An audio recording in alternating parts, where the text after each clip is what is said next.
So this is a curious calculator. It's a Sumlock and Tabdown Limited. Sumlock, which was a recognizable brand for calculators, was acquired by Rockwell in the mid-70s. And the managers of regional branches had the option to purchase their branch and start new businesses. So a few Sumlock something businesses started in different parts in the UK, and Sumlock Tabdown is one of them. So they could still use a recognizable name. For a while, they sold Rockwell calculators. Then when Rockwell left the market, they didn't have any calculator to sell. So this is a product of this time. But it's clear that the original brand was supposed to be here. And this is a VatmanOfficeDeluxe, as you can see in the picture of the original one. It was rebranded for this company. This is just a sticker that is placed on the top of the calculator. And if you look on the back, serial number 1000, so not that many made, so a batch made for this company in Bristol. And that's it. There's no model, no nothing. And this one at least is not a sticker, it's a metal plate that was printed. Looks more official than the one on the top with the address and telephone number of this company. So let's turn it on and see how it works. You turn on here on the side and it's working well.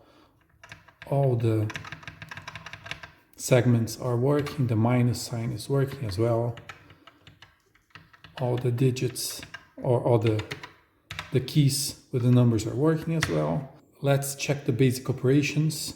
3 plus 5, 8 times 6, 48, 23 minus. So you remove 23 from 48, you get 25. Different syntax than other calculators where you press the operation then the number. For the plus and the minus, you press the number and then the operation, because it's operation and equal. And divided by 3. You have 8, no decimal places because it's with the 0 decimal places here. So if you put for 1, 10 divided by 3, 1 decimal place. With 2, 10 divided by 3, 2 decimal places. And then you have options for 3 decimal places. 4,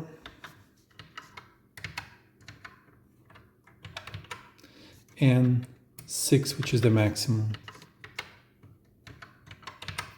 that you can have, or float, where you use the entire space of the display. So for basic operations working as expected, percentage, let's say 200 times 10%, so 10% of 200 is 20, and if we press equal, it will add up the number with the previous one. So percentage working as well. If we have 10 divided by 5, this key here swaps the display with the number in memory, so it swaps the 10 and the 5. If we don't press this, 10 divided by 5, it was going to be 2. But if we say 10 divided by 5 and we swap them, now we have 5 divided by 10, which is 0.5. So it swaps the number in the display with the number that you have in the register. We already saw here the plus and minus, that's working as expected. And here are the memories. So 20 memory plus memory is activated. And if we need to recall memory, we have the 20 here. If we need to clear memory, we have this option. And memory minus, same way. So let's say 65 memory plus, 45 memory minus. So we are actually subtracting one from the other in memory, and the result should be the difference between the two numbers, so as expected. So clear entry here, so clear just the entry or clear it all. This is a curious calculator because it has the option for square root, which is not common in this sort of calculator. That's more oriented to normal office operations, where square root is not a necessary thing at all. So all the options, all the keys are working as expected, the decimal places as well. And then you have the option to round the numbers down or up. So let's keep it down first. So we have 5.9 divided by 2 with one decimal place only, and it's going to round it to 2.9. If we do the same calculation but rounding up, so 5.9 divided by 2, it will give you 3. So you can round up or down depending on the function.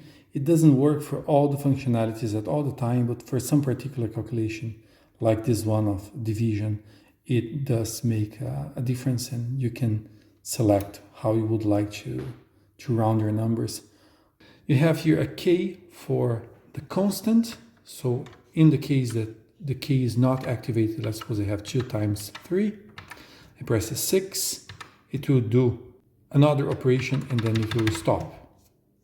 So it's adding the 2 that was in the memory to the 6. If I turn on the constant, the first number that I type will be recorded as a constant. So now it's 6. If I press it again, it multiplies again by 2, and again by 2, and again by 2, and again by 2. Let's suppose we want to do 1.04 to the power of 12. So we have a constant here, and we say once again 10.4. So it's 2 times 3, 4, 5, 6, 7, 8, 9, 10, 11, 12. So we have 1.04 to the power of 12 using the constant. There are other applications as well, but particularly for financial calculations involving interest rates, this key would be very useful. And the last one is this one that, if you look from this perspective, it looks like a sigma with a sum, and curiously it's a M for memory. It does add numbers, but to this memory. So even if we are not using the memory key and you turn it on, every number that we add as a result will be put in memory. So 2 is in the memory. Now, let's suppose that we do 5 times 6, 30. This 30 is also in memory with the 2 that was there before. So if we recall memory, we have 32. It's a way to get any result of any operation and store it, add it in memory in such a way that you can have a sum of all the calculations that you have